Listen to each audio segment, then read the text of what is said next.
What's going on, Browns fans? Welcome into the Cleveland Browns Report. Matthew Peterson here with about 80% of my voice back, I would say. So we're not quite at full game speed here, but we're working way up there. Hopefully, just like Deshaun Watson, I would do anything to give my shoulder to Deshaun Watson right now so we could put all of this to bed. But it has been a chaotic Tuesday. I don't know if every other NFL fan base went through what we all went through today, but a report came out from Tom Pelissero that Watson suffered I want to get exactly right, rotator cuff contusion, which just sounds a little bit scary, right, Trace? Would you agree? Like, rotator cuff, that doesn't sound like anything you want to mess with. Contusion, that's just a big word. It's a scary word. It kind of just means bruise, though. So it's not really new news, although the rotator cuff, I guess, would be new. Now, we're going to break down everything we learned about the Deshaun Watson injury update and who could be filling in for him if he cannot go against the 49ers this Sunday. But while we let the audience build up a little bit, I want to know roughly where are you at Deshaun Watson concern level? Scale of 1 to 10. I'll give shout outs to everyone who puts a number in the chat. I'm at a 7 right now. I'd be lying if I was a cool as a cucumber down at a 5 because even if Watson misses this week, well, that means the Browns are likely going to lose 99% chance without Deshaun Watson against the 5-0 San Francisco 49ers. And then they're 2-3, which it's a long season. I'm not going to panic over being 2-3. And to be honest with you guys, Watson could play and they still are likely going to lose, I would say. I mean, that's loser talk right there, but the 49ers are a buzzsaw right now. And what reason do we have to believe that even if Watson's healthy, that means it's a lock for Cleveland to win? So I'm at a 7 looking at the fact that the Browns are staring at 2-3 if they don't have Watson. And if they do have Watson, they still could lose. Or we could get Watson more injured if he gets hit by Nick Bosa. So I'm at a solid 7 right now. I wish I could be lower. Jordan Barrett's in the chat saying 8.5. David Botner's at a 10. Cool Guy's at an 8 right now. Dr. Crew, good to see you, man, at an 8, along with Jersey Dog, 7.5. Patriots at an 8. I feel like we haven't seen Patriot in a long time. Ty Man, the Buckeyes at a 7. Mark Stevenson, what's going on, dude? Always appreciate you showing me love over on Twitter. You're at a 7 as well. Ray Biddings at a 7. AP, the Great 28, 10 out of 10. And we got Paul B, PD versus Chase. Trace, our producer today. We're in the new studios, and so if you guys, I don't know how many of you at home actually keep score on Chat Sports News and Rumors, but we got new studios, but the new ones don't have producer Mike. So unfortunately, he is sitting behind the Iron Curtain right now, and he cannot talk. But Trace, Paul B, he is like a Chat Sports enthusiast. I don't know if you know about him. He keeps track of who every host playing which host. Like Browns and 49ers, that means PD and Chase. If it was Browns Seahawks, he'd go PD versus Tyler. Yeah. All right. Now, before we get into the nuts and bolts of today's show, and we let the audience click on the notification and join in, shout out your city. Because ultimately, I know it feels like the sky is falling, but if I do have one piece of, encouraging news or some sort of gospel to share, it would be, let's assume for a moment Deshaun Watson's 100% healthy, right? And he never gets injured, okay? And the Browns are 2-2 coming out of the bye. And they played the 49ers and still lost. They'd be 2-3. Like, they're going to probably lose to the Niners one way or another. So it's not all predicated on this 49ers game, okay? Like, Watson not being out there this Sunday doesn't mean the Browns season is over.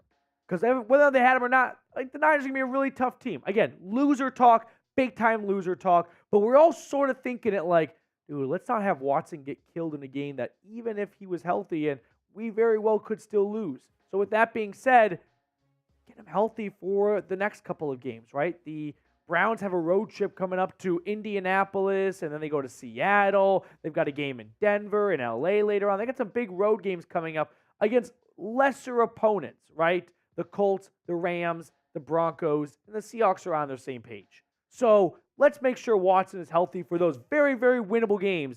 Games we do not want to see get blown away because DTR or PJ Walker is playing because Watson got hurt again against the Niners.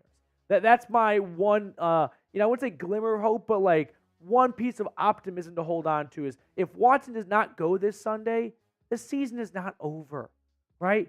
If Watson played and they lost, would the season be over? No. So just because Watson misses 2 games does not mean the season is over. Now, I do want to get your takes on this one here. Should the Browns trade for Jacoby Brissett? Yes or no? I've seen some chatter over on Elon's new app, so let me know. Should the Browns trade for Jacoby Brissett? Give me your honest opinion down below in the comment section here. Meanwhile, I've got Ray tuning in from Peoria, Arizona. Ryan Chowdhury's in the house. He's watching from Dayton, Ohio. I've got Greenville, South Carolina, Lincoln, Nebraska. We've got Winston-Salem. Okay, let's see. Ray says no. Computer Blue says no. Michael Warnecki says no. I'm seeing a lot of no's. And Ryan says no. Trade for a left tackle. Jersey Dog, that was my idea last week. Get Brissett. Jersey, if you said it, I don't remember, but I'll take your word for it. I'm not trying to steal anyone's ideas here. Mark Stevenson, Canton, Ohio, baby. Love it, Mark. Love it. All right. We do have a mailbag coming up at the end of the show, so if you have any questions or thoughts or like just overall takes regarding the Browns and Deshaun Watson going into this Niners game, hashtag Browns, or you can super chat if you really like what we're doing here at the Browns Report and you want to, show some extra appreciation. Super chats always go a long way. They're always greatly appreciated and celebrated. So otherwise, hashtag Browns in the live chat. Have to have the hashtag Browns somewhere in your message so our software can pull it. So we got that coming up later on. But coming up on today's show, as always, the latest news and rumors, and you know what it's all about. Watson, DTR, PJ Walker, even Joel Bitonio, actually. And then we got some trade rumors to talk about because we are in the month of the NFL trade season. Like, October is the big trade month of the NFL, with the deadline being on Halloween. So, trade rumors, and then we got that mailbag that we just talked about. Hashtag Browns or Super Chat. All right, Mr. Gerard, whenever you give me the green light, we are ready to jump into a live Cleveland Browns report, although 25 likes. That's a gut punch. That's a gut punch right there. Bad gut punch. 120 people watching right now, 25 likes. We're not starting the show until we get to 35 likes. 35 likes, and then we're going to jump into the first segment. So, Levi Mayfield, I know you liked the video. Everyone else watching right now, hit the thumbs up button. We're 10 likes away from 35 likes. That feels like not a good marker, but better than where you're at right now. So, still waiting for the update to come in. 125 people hanging out with us here at the Cleveland Browns Report. Make sure to like the video. And once you do, oh, there we go. Went from 25 right to 35. Look at that. Ask and you shall receive. I've always been a big fan of ask for forgiveness, not permission. My dad told me that once before we took a bunch of garbage cans and moved them closer to our 4th of July setup. And I was like, are we going to get in trouble? And he's like, ask for forgiveness, not permission. Now I just ask for likes. That's the only reason I brought it up. I ask for forgiveness and likes. I don't ask for a whole lot, honestly. It's not a big if any mothers are watching right now, I'm like the worst son. I don't do Christmas lists. Like, I just never know what I want, actually. So my mom's always like, what do you want? This is the first year I actually have a Christmas list that I put time in. Yeah. Like, I started my Christmas list in June when I was moving out of my old apartment, and I just held on to it. All right, here we go. Let's jump into a live Cleveland Browns report.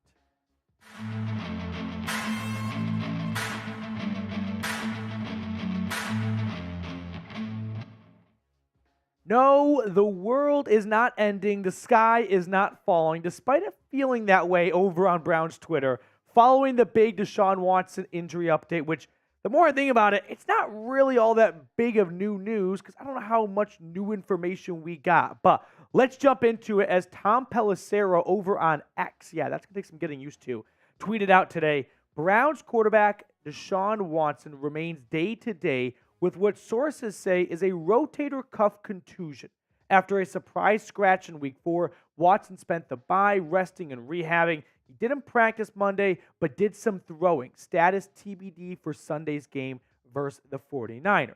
Now, when I first saw that, I saw big words there that kind of scared me. Rotator cuff and contusion. But the more I thought about it, that's just like the medical way of saying bruised shoulder, which we already knew at that point, right? So, like, the rotator cuff is probably the new news, I should say. But ultimately, I could see this going in any direction, right? Right now, Kevin Stefanski says Deshaun Watson is day-to-day. And then for now, let's just believe in that. Because I know there are some people out there who want to, I shouldn't say stir the pot, but really get all of us on our nerves thinking this could really go downhill at any given moment. And sure, it might, because a few weeks ago, 2 weeks ago, he was supposed to play. And fast forward 2 weeks, and it looks like he's got less of a chance of playing this week than he did against the Ravens when he told the media at his locker on Friday, I'm going to play. So it makes you kind of wonder what changed from that Friday afternoon in September to this Tuesday morning in October when it looks like Watson is making worse progress. Although that doesn't really actually seem to be the case because Scott Petrak, who covers the team, said Browns coach Kevin Stefanski, Deshaun's working very hard through this process, has been able to throw better than he did before the Ravens game, is getting better. So I know it might feel like things are going in the wrong direction for Watson, but I mean, if we're following what Stefanski just told us, and maybe he's telling us the truth, maybe he's trying to get people to calm their nerves down, he's throwing now compared to what he was doing before the Ravens game, which to me would be a sign of good steps. Now, ultimately, what I was kind of alluding at earlier, or about to get to, is the Browns play the 49ers this week, and that's not a good time for Deshaun Watson to come back. I know this is major, major loser talk here, and people are going to roast me for this, but we're all sort of thinking it, so I'll be the one to say it. If Watson's not 100%, don't play him, right? Because even if Watson was 100%, there's a good chance the Browns could lose to the 5-0 San Francisco 49ers, who just chewed up and spit out the Dallas Cowboys. So if you're going to lose potentially anyway to the Niners, what's the point of Watson getting hurt because Nick Bosa sacks him because Jedrick Wills cannot block anyone, and you walk away with no quarterback and a loss? Like, maybe it's best for everyone if Watson, even if he was healthy, to get an extra week off, to let that shoulder really get well so that he can be ready to roll against teams that the Browns should beat up on, like the Indianapolis Colts and, even the Rams and the Broncos and the Seahawks, some big road games coming up over the next few weeks. So loser talk for sure. I know that. But if Watson doesn't play, the world's not going to end if the Browns become 2-3, because even if Watson was healthy, there's a good chance the Browns would be 2-3 anyway. So would you rather be 2-3 with a healthy Deshaun Watson or 2-3 with an injured Deshaun Watson? I'll take a healthy Deshaun Watson. Now, make sure to follow along, by the way, for more injury updates all season long. We're closing in on 25,000 subscribers. Join the channel if you have not already. And if you are subscribed, I do this every so often. Let me know how long you've been subscribed for. I enjoy kind of scrolling through the comments when I lay in bed at night, and it's fun to see how long people have been subscribed for. All right. For a second time, by the way, I've said this before, but I have to say it again because some people out there just are not listening. We saw in 2021 what happens when a Cleveland Browns quarterback plays through a throwing arm shoulder injury. It did not go well for the team. Ultimately, the Browns did not benefit from Baker Mayfield being tough as nails and playing through a shoulder injury. Bravo to Baker for being really tough and wanting to go out there and play for his teammates. And that's a great, great thing to happen for Baker. But for the Browns, it wasn't all that great. They lost a lot of games. They had below average quarterback play. And I'm guessing if Case Keenum played the rest of the way, that team would have been off better. So if we all saw what happened in 2021 with an injured quarterback playing through an injury, why do we want to see that again?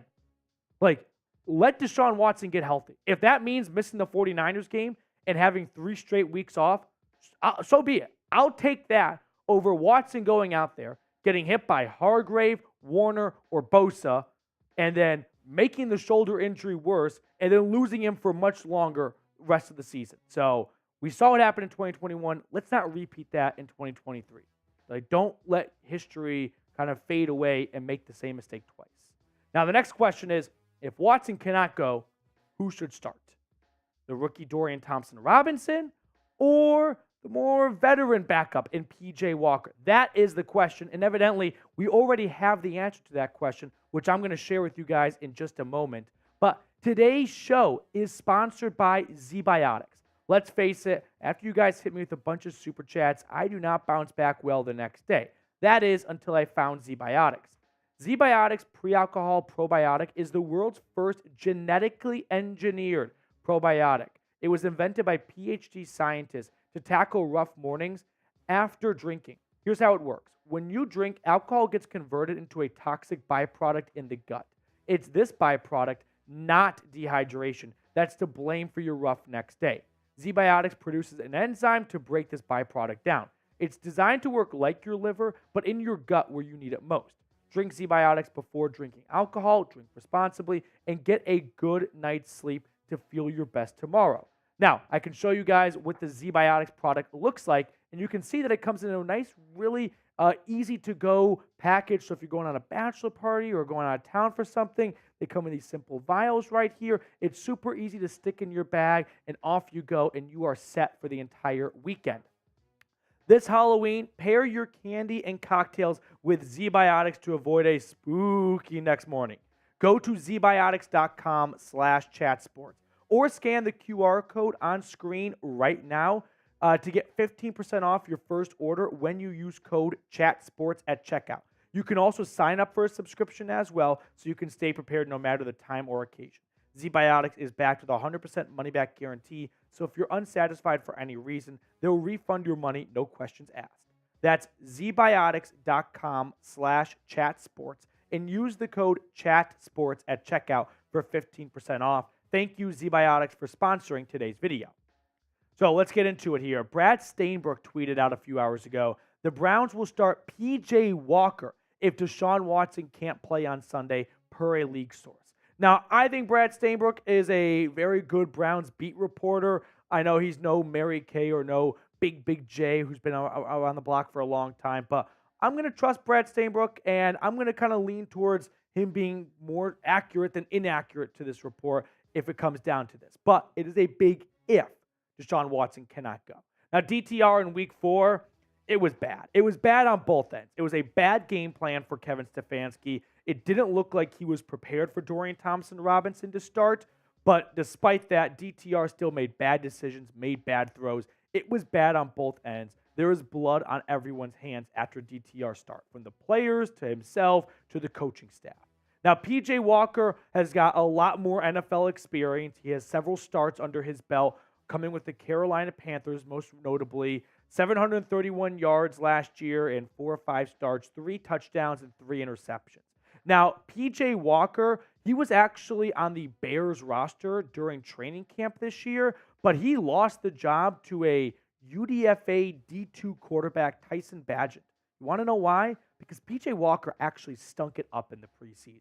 No one wants to say that out loud, and I understand why. We all want to be optimistic in case it is P.J. Walker, but I do want to have a little caution to the wind here. Walker losing the backup job, and by the way, the Bears guaranteed a couple $1 million. So they were okay with moving on from P.J. Walker and burning $3, $4, $5 million on fire because he looked that unplayable in the preseason. But who do you think the backup quarterback should be? P.J. Walker or Dorian Thompson-Robinson? For me, I think if we're talking about just one game, I would roll with P.J. Walker, right? If we want to find out who could be the backup quarterback for Deshaun Watson for the next 4 to 5 seasons, sure. I think DTR is in a much better spot to have that type of role. But if you want to eke out one victory and you're like, I need one good game from you, I'd go P.J. Walker. But ultimately, we can bicker all we want. What's done is done. Are you going to invest or what? I mean, no, we're not going full Step Brothers here, but both are screwed against the 49ers. Like, let's be honest. If it's P.J. Walker or DTR, it's probably not going to be a good result either way. So while some people are going to bicker online about who should start and why it's P.J. Walker or why it should be DTR, I'm here to say it doesn't really matter.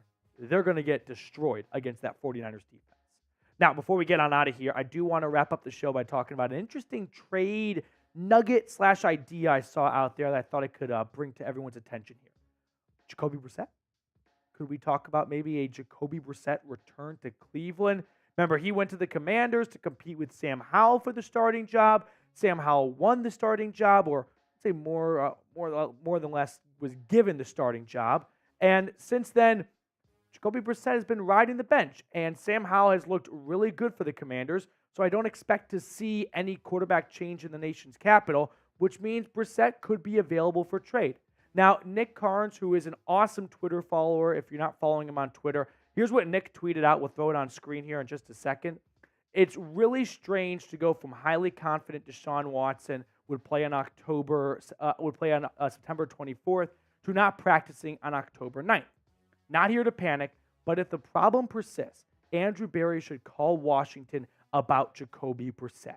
I've seen Nick talk about this. I've seen people in the comment section talk about this. So I thought we would have a conversation about this. If the Browns think Deshaun Watson could go on short-term IR, if they're like, you know what, this shoulder injury is worse than we thought it would be, then I'm interested in trading for Brissett. If you need a quarterback to help you through 4 games, I think Brissett's a good man for that job. But if we're talking about Watson maybe missing 1-2 games max, if that's what the Browns believe is the case, which based on everything Stefanski and Andrew Berry have said to the media, that appears to be the case, then just roll with what you got. Like, you can't make a trade for just 1 game every single time you have an injury pop up. I think that's a bit overkill. And I'm full-on big supporter of Andrew Berry plugging every roster hole every time they pop up. But at some point, you got to stick with the guys you have. And if we're talking about trading for Jacoby Brissett because Watson might miss 2 games max, to me, that seems like a bit much. Now, this is nothing against Jacoby Brissett because he was awesome last season. Probably a top 5 Browns quarterback in a single season since '99, right? You can try and count him out, and he's going to be towards top 5. 64% completion percentage, 2,600 yards, 12 touchdowns, 6 interceptions.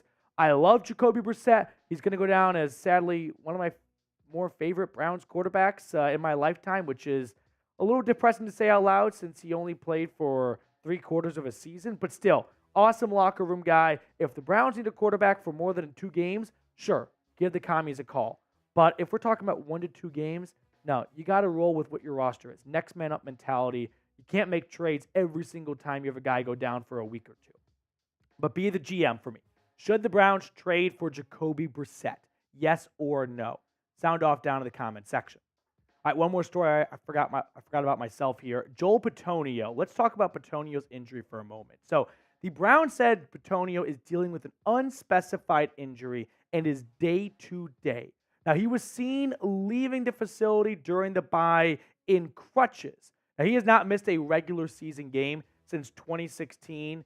I'm not going to even count the COVID miss because of the playoff game against Pittsburgh or Kansas City. But regardless, Joel Bitonio is an Iron Man. And to me, the fact that he was seen on crutches, and maybe this is big speculation talk, and I'm going to get ripped apart for it, but the fact that Joel Bitonio was seen on crutches and is just dealing with an unspecified injury that the team is not going to go into detail on, this screams Bitonio's playing through something somewhat serious. If he's on crutches and the team won't even say what it is, and Joel Bitonio is just going to play through it because that's what Iron Men do, right? This is like a big hockey guy moment where once the playoff series is over, it comes out like, yeah, do you know Joe Thornton played through a torn ACL in that series for the Sharks? That's the vibes I'm getting right now from this. Could be a big overreach here, but on crutches and unspecified injury, which is very vague and not very common for NFL teams to do at all, screams. But Bitonio is dealing with a major injury, and if we let the cat out of the bag as to what that injury is, we're going to be, looked at as crazy men for letting Bitonio go out there and play.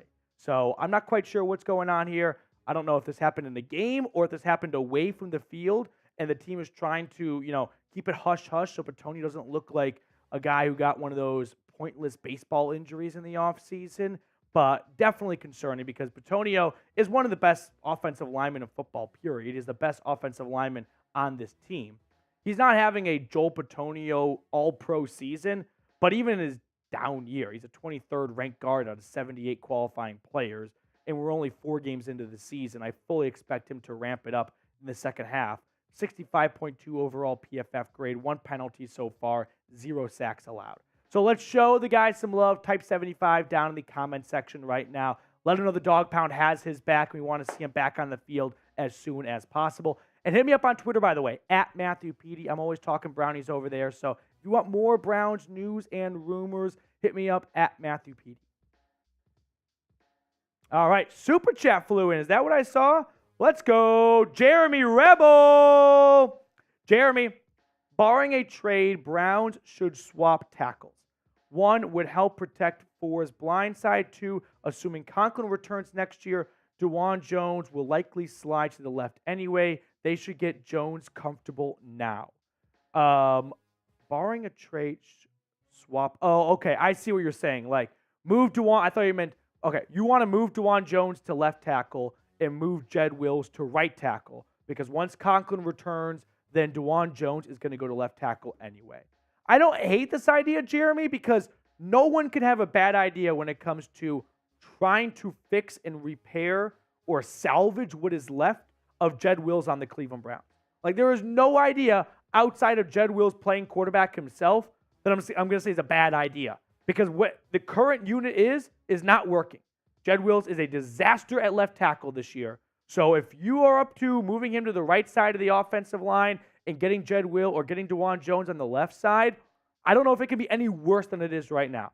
I am a bit cautious as to moving your fourth-round rookie from right to left side mid-season as he's still trying to get the flow of being an NFL starting tackle. That seems like a bit of a, putting too much on Dewan Jones' plate, whereas making that transition in the offseason and the preseason will be a lot easier and a lot better of a time for Jones to go through the switch of being a right tackle to a left tackle. A lot of people say it's like going from being a right-handed person to a left-handed person. So that might be a bit adventurous, but listen, I've got no qualms with anyone making suggestions as to what to do with Jed Wills in this offensive line.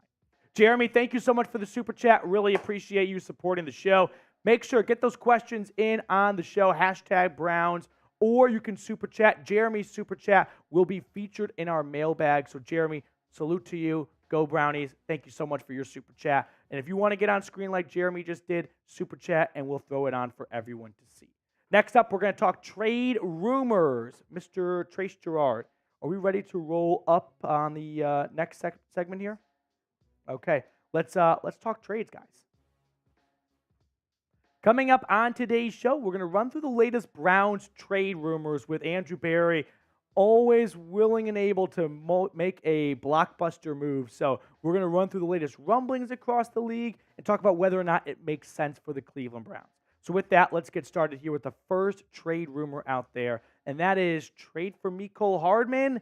I'm going to give it one Bernie head. We like to use Bernie heads, by the way, for all of our new viewers as a scale of believability from fake news all the way to 4 Bernie heads. So just one Bernie head for me. So if you missed it, Mecole Hardman is a potential trade candidate for the New York Jets. Jeremy Fowler reported that the Jets are open and looking into moving on from the recently signed free agent, keep in mind, who signed a 1-year, $4 million contract with New York in the offseason. Now, Hardman was a healthy scratch in the Jets' Week 5 win over the Broncos, and I also remember a time when the Browns were very interested in Mecole Hardman during the offseason. Ultimately, he went to the Jets. The Browns went with Marquise Goodwin as their speedy wide receiver, and so far we haven't really seen much for Marquise Goodwin. But we also haven't seen much for Mecole Hardman, for that fact. I mean, this year alone, 1 grab for 6 yards. Yikes. Now, Mecole Hardman had a pretty good stretch as that wide receiver 3 and even times wide receiver 4, if you count Travis Kelce, for the Kansas City Chiefs. You can see his numbers through the 4 years at Arrowhead. Put up 693 yards and 2 touchdowns. And maybe the best year, I guess 2019 would be right there with it, 6 touchdowns and 538 yards. But really good numbers. It definitely helps having Patrick Mahomes as your quarterback. Listen, when it comes to the Browns having any interest on Mecole Hardman, I wouldn't rule it out because it is blockbuster Berry, as I like to call him. But I think Andrew Berry likes the current receiving core. He spoke to the media at the start of the Browns bye week and said he likes the Browns receivers. He likes their current unit. He likes their current makeup. And he did not really hint at any sort of move at the wide receiver position. And there's been some chatter about the Browns adding a receiver, but that's all it is right now, chatter. No one's come out and said the Browns are looking into adding a receiver. If that happens, we'll bump it up. But for now, I think Andrew Berry wants to see how these 4 receivers pan out after just 4 games. Like, this is a moment we got to kind of stop and catch our breath and go, Andrew Berry traded for Elijah Moore, signed Marquise Goodwin, also traded for Amari Cooper, but that was before. He probably wants to see how these 4 guys do over the course of more than just 4 games. Like, he needs to see more before he decides we got to make a move at wide receiver. I don't think Andrew Berry, like I said, is hitting the panic button 4 weeks in. I mean, even when he spoke to the media, and this was more of a note to myself than anything else, he was like, you guys might think the trade deadline is right around the corner, but from my vantage point, it is still a ways away. And that's partially true. Like, there are still more games to be played. And I think Andrew Berry wants to get every single snap of football in before the NFL trade deadline, before deciding whether or not they need to go get a wide receiver. Now, that does not mean Mecole Hardman will still be available. I mean, this morning we found out Van Jefferson was available for the Rams, and he was an Atlanta Falcon 3 hours later. So if Andrew Berry waits too long, he might not get a Mecole Hardman. But if he wants to wait and see how the trades and moves he already made pan out, which I think that's what he's going to do, then we're going to probably have to wait on any wide receiver trade until the last moment. But what do you think? Should the Browns trade for a wide receiver? Yes or no? Give me your thoughts down in the comments section. I want to know what you have to say about whether or not the Browns need to go out and add another receiver. Second trade rumor now. Are the Browns trading for an offensive lineman? I'm going to give this one 3 Bernie heads. I'm not quite at 4 Bernie heads because of what I just talked about Andrew Berry wanting to wait a little bit longer, it sounds like, before going out and redoing this roster. But Brad Stainbrook did report the Browns are expected to gauge the trade market for experienced offensive linemen per a league source. Now, before we get further into this topic, I do want to remind you guys about our sportsbook partner here at Chat Sports, which is BetUS. Go to chatsports.com/bet, promo code Browns125. Right now, the Niners are favored by 6 points. Over-unders at 37.5. Clearly, Vegas does not think Deshaun Watson will play. So if you've got a different feeling, you could go ahead and put some money down. And you can get a 125% deposit bonus when you use our link, chatsports.com/bet, along with the promo code Browns125. Getting back to the offensive line, I could see why the Browns would be interested in making a move, right? As I film this right now, Tuesday afternoon, Joel Bitonio is dealing with an unspecified injury. Ethan Posick suffered a knee injury in the last game. And then you've got Jed Wills, who is just sticking out like a sore thumb right now, allowing 18 pressures. I mean, that is 10 more than the next guy on the offensive line. Think about that for a moment. You could combine any 2 other offensive linemen, and Jed Wills has still allowed more pressures this year. So who could Andrew Berry be looking at to beef up the offensive line, a.k.a. get a new starting left tackle, or if they move someone on the current O-line to left tackle to replace them? Garrett Bowles in Denver has been a hot trade topic. The Broncos are 1-4. They're looking like they're going to be big-time sellers. I could see Bowles coming over potentially. Jermaine Illuminor for the Raiders. He's a seasoned vet, and he was also benched for Vegas in their win over the Packers. So if the Raiders kind of want to move on and the Browns, go, you know what, one man's trash and another man's treasure, he's better than Jed Wills, that could be an option for cheap, cost you a lot less than Garrett Bowles. Cody Whitehair would be more of an interior offensive lineman if they want to replace Bitonio, or if they want to move Bitonio to left tackle for whatever reason to replace Wills. Well, then Cody Whitehair could come over and step in at left guard. Ezra Cleveland for the Minnesota Vikings. He's currently a guard, but he could play tackle, and he's having a really good season, and we'll look at that in just a second. And then Trent Brown, a part of the New England Patriots, he's having a really good season as well, and the Patriots are a bit of a dumpster fire right now, and they could be entering a big-time fire sale mode. But the 2 guys that really jump out to me, Garrett Bowles and Ezra Cleveland. Look at both their PFF grades this year. Each one of them having an outstanding start to the year. Ezra Cleveland, a top 10 guard in PFF size. Garrett Bowles coming in at 21 out of 72 qualifying tackles. Neither player has allowed more than 10 pressures, which compared to Jed Wills' 18 is looking very enticing. So whether it's Bowles at left tackle or Ezra Cleveland, who would probably cost you a little bit less, but you'd have to move him from guard to tackle, which he's played tackle before, so that would not be asking too much of him. I think both of those options are really good options. My guess is, or my prediction is, Andrew Berry is going to give Jed Wills Andrew Berry is going to give Jed Wills every single possible opportunity from here on out to prove he is a good or decent or salvageable starting left tackle.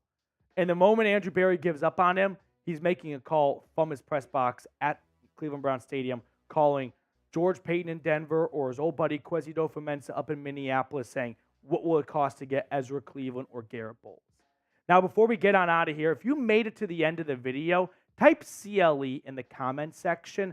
I always love to know who watches all the way through. So this is a good measuring tool, if you will, to know where the MVPs of the channel are at. So type CLE down below if you made it all the way to the end of the video. And as always, if you like the content we are doing here, hit me up on Twitter. You can DM me anything you want as long as it's somewhat PG. And we'll talk Brownies. So at Matthew PD over on X as we continue to talk Cleveland Browns, news and rumors and all that good stuff over there.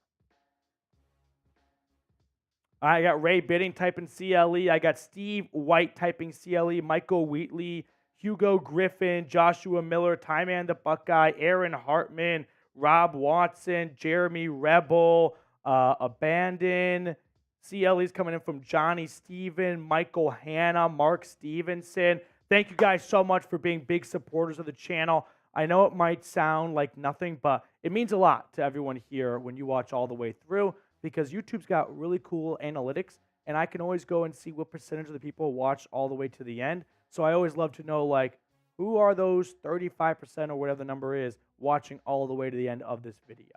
All right, before we get on to the next segment, we're going to need some more questions. So take this as an opportunity to grab the mic right now. Open mic night here at the Browns Report. Hashtag Browns, or you can super chat. Jeremy super chatted $10 earlier. Shout out to you, Jeremy. If you want to guarantee your question on screen, super chat it, and we will put it on at the start of the mailbag. Or you can use the hashtag Browns in the chat section, and producer Trace Gerard will just pick his favorite question. So get those questions in right now. Trace, do we need some more questions, or are we kind of good?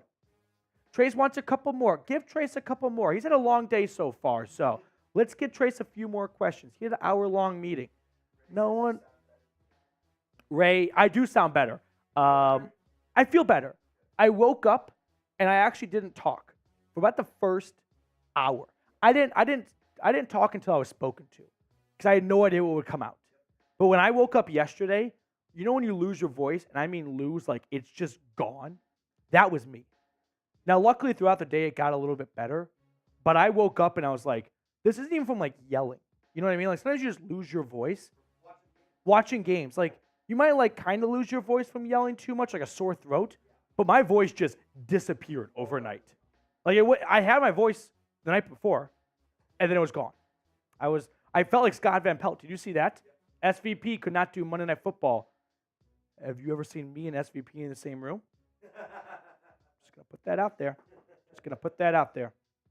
Joe Thomas, unretired. James says, listen, that'd be awesome. But Joe Thomas, I think he probably lost a good 80 pounds, it looks like. I don't know if even Joe Thomas could go out there and put up a better effort than Jed Wills being 80 pounds lighter.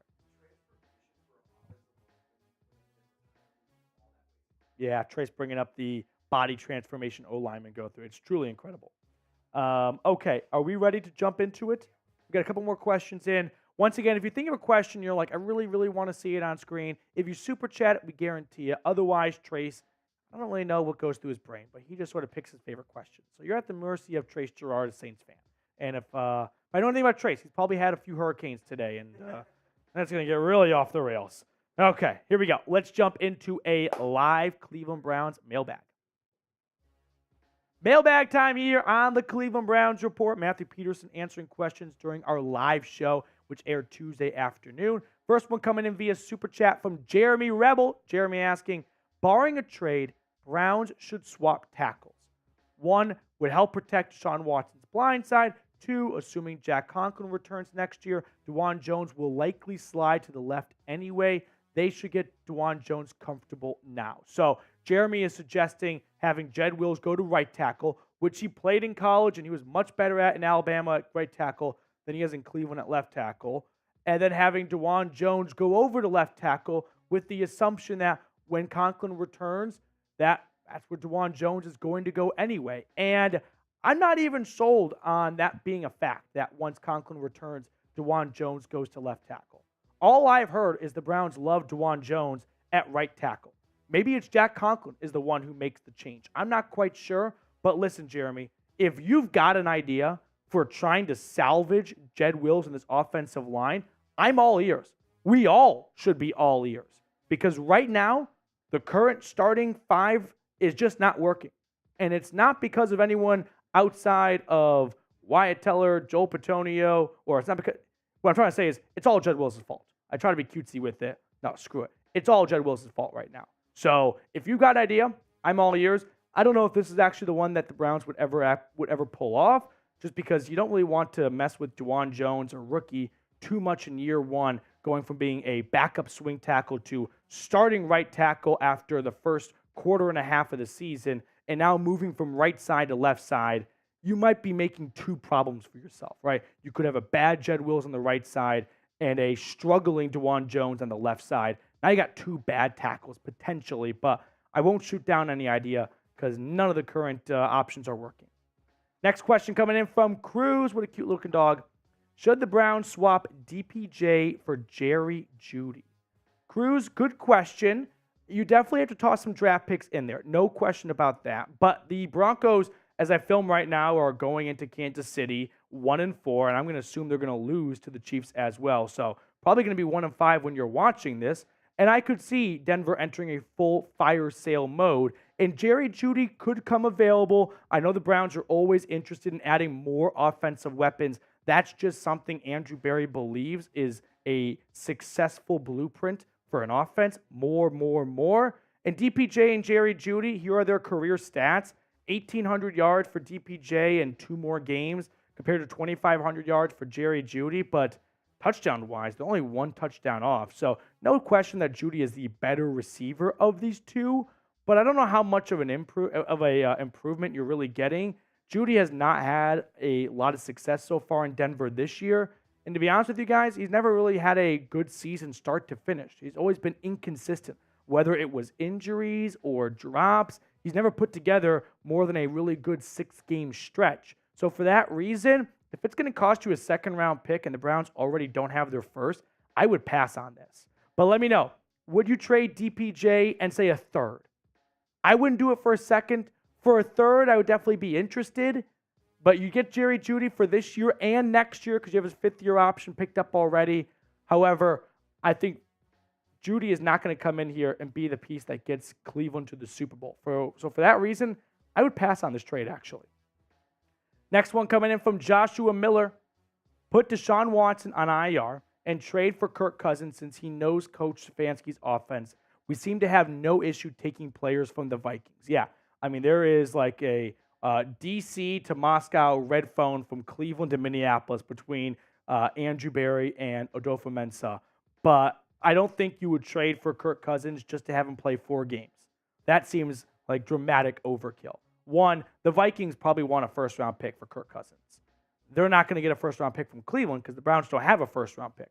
But I'm not giving up a second-round pick, which is the next best thing the Browns could offer, just to have Kirk Cousins play 4 games. And then when Deshaun Watson comes off IR, you gave up a second for 4 games. That seems like a bit much. So I would pass on this, Josh, although it's definitely a creative idea. Mr. Clutch, should we make a blockbuster at wide receiver for a player like Jerry Jeudy or Davante Adams? If I had to pick between one of these two guys, I would actually lean towards Davante Adams because I don't think Jerry Jeudy is on a path to be getting traded somewhere and getting a huge second contract for that team. So if you're looking at one receiver for this season alone, it's Davante Adams, no question about it. The only place where Jeudy has Adams beat is the age column, right? The longevity, how much gas he has left in the tank.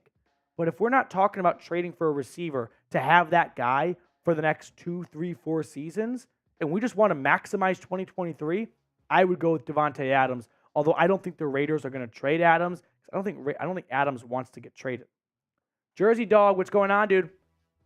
How secure are Stefanski and Barry's jobs with the way the season is going?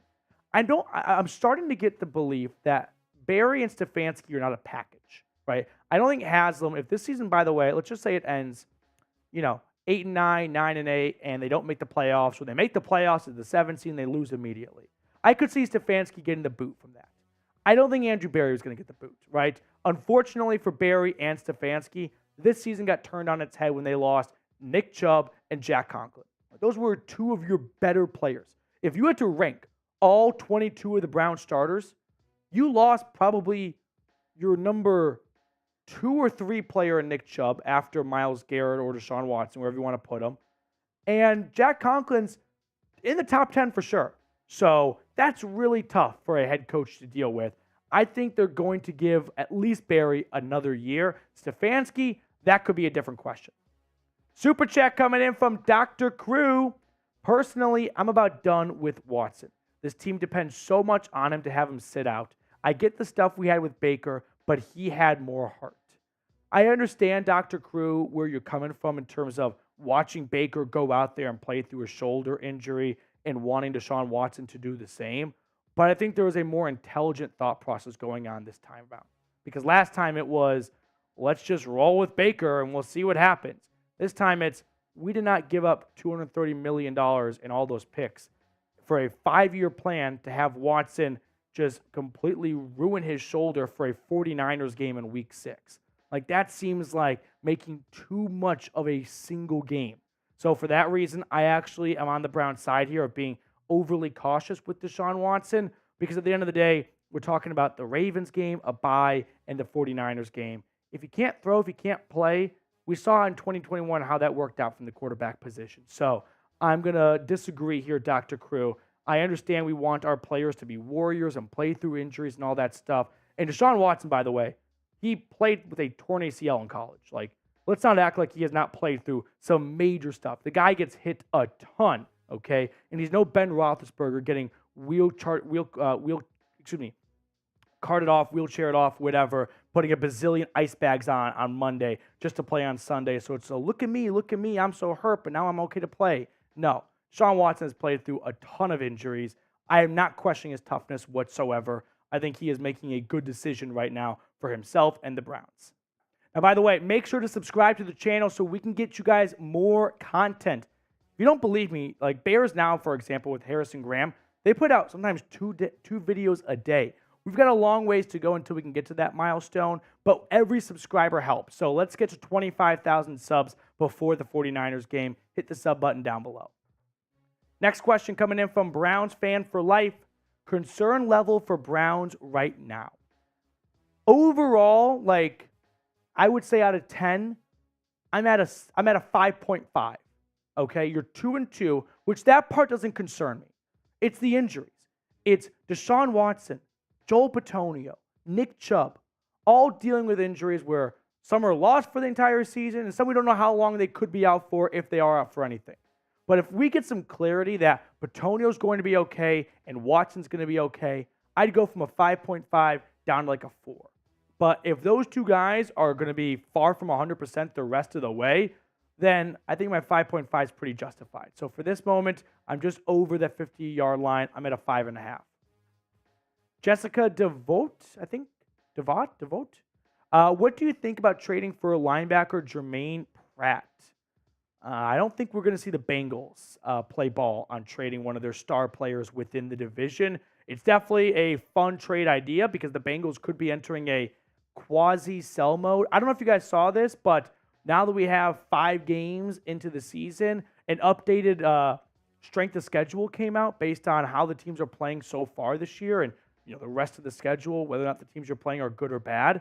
The Bengals have the hardest schedule in the NFL. So they could be entering a, let's trade T. Higgins. Let's just call 2023 a wash and get ready for 2024. But I don't think Pratt's coming to Cleveland. All right, before we get to the rest of the questions on today's show, our sportsbook partner, BetUS, has an awesome deal for the Dog Pound. Go to chatsports.com/bet and use promo code Browns125. When you use both those pieces of information, you get a 125% deposit bonus. So you got to go use our link, chatsports.com/bet, and you got to use our promo code Browns125. Mark Stevenson, trade for Denver's offensive lineman Garrett Bowles. Yeah, Mark, I'm in, dude. I am in. As long as it does not cost you an arm and a leg, if it's a fair trade and it's not some crazy overpay because Denver's got you by the balls knowing Jed Wills sucks, yeah, get Garrett Bowles over here, have him play left tackle for the next 2 seasons, have some stability on the offensive line again, and let's roll. Like, I'm in, Mark. Yep. Joshua Miller, trading Josh Dobbs, the preseason prince. Nice reference. has been one of Andrew Berry's biggest mistakes. I get that because Deshaun Watson got hurt. If Watson didn't get hurt, it would never have mattered, right? We would never have seen Josh Dobbs play. And that's definitely a gamble you play because about 50% of starting quarterbacks at some point miss at least one game in the modern NFL. So it was definitely a gamble by Andrew Berry. It was a 50-50 chance, red or black, right? And unfortunately, he picked the wrong color, and now we're in a bit of a pickle here. To say it's one of his biggest mistakes, I don't know if I'd go that far because we only got to see one game from Dorian Thompson-Robinson. I think we're giving up on DTR a little bit too quickly after he played a really mean and physical Ravens defense with very little game plan devoted to him. And that's more on the coaching staff, but it was still bad for DTR last timeout. Ray Bidding, where is our game changer Elijah Moore? Needs to be at wide receiver more. That's kind of my first thought. Like, I like how Stefanski gets creative at times with him in the backfield. And listen, with no Nick Chubb, you got to try and devise some sort of ground game. But we're not getting enough as Elijah Moore as a receiver, and we're getting too much of him as a scat back running back. So you know what? Let's get Elijah Moore back to wide receiver, and let's have him play his position, and let's stop moving him all over the field. Like, for at least 2 straight quarters, keep it a little simple, stupid. Michael Scott here, and let's have Elijah Moore play wide receiver. But Ray, where is he? He's there. We're only 4 games in. The Cleveland Browns are going to play 17 games this year, right? We are 1 quarter into the season. If this was a game, the Browns would be tied at the end of the first quarter. Who panics at the end of the first quarter because the team is tied 3-3 or 7-7? They're 2-2 right now, right? Would you be freaking out if the Browns were playing any team and they were tied at the end of 1?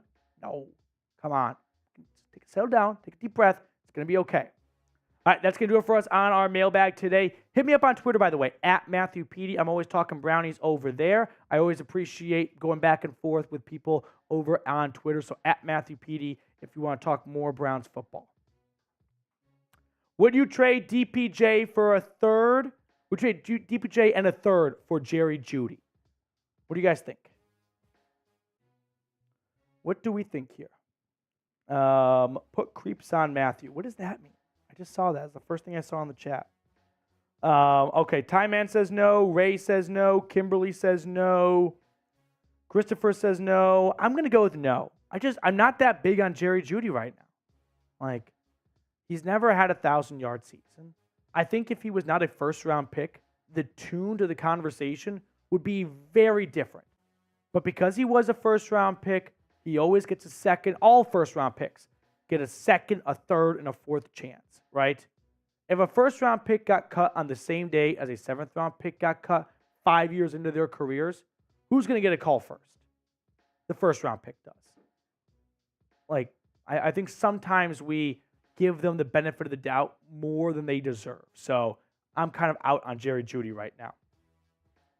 Okay, that is going to do it for us on today's live show. Unless we get another super chat, we'll put like 60 seconds on the timer. We're going to get on out of here. I know Trace has a lot to get to today, and he's always kind enough to offer up his time every Tuesday to come produce our live show. So I really appreciate everyone watching right now for taking time out of their day to come hang out with us. Tuesdays are one of my favorite days of the week, usually because I get to go do trivia, but trivia got canceled tonight, so no trivia for me. Yeah, instead, my grandma sent me a bunch of Omaha steaks, so I'm going to go home and chef it up. Yeah, I made some good burgers yesterday. You want to know when I made my burger? Dude, I've been looking to tell anyone that will listen to me for this. I made a great burger for Shay and I, so 2 burgers, put cheese on at the end, made some bacon beforehand. I got the big thick cut bacon too, you know what I mean? And then I fried an egg. I never fried an egg, but I always make scrambled eggs. Put that right on top, the yolk, you know what I mean?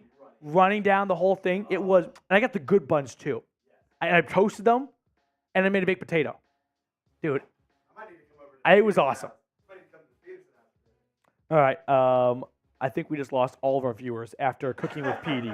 So that was tough right there. Rob Watson asking about Cedric Tillman. Rob, we'll end with this question here.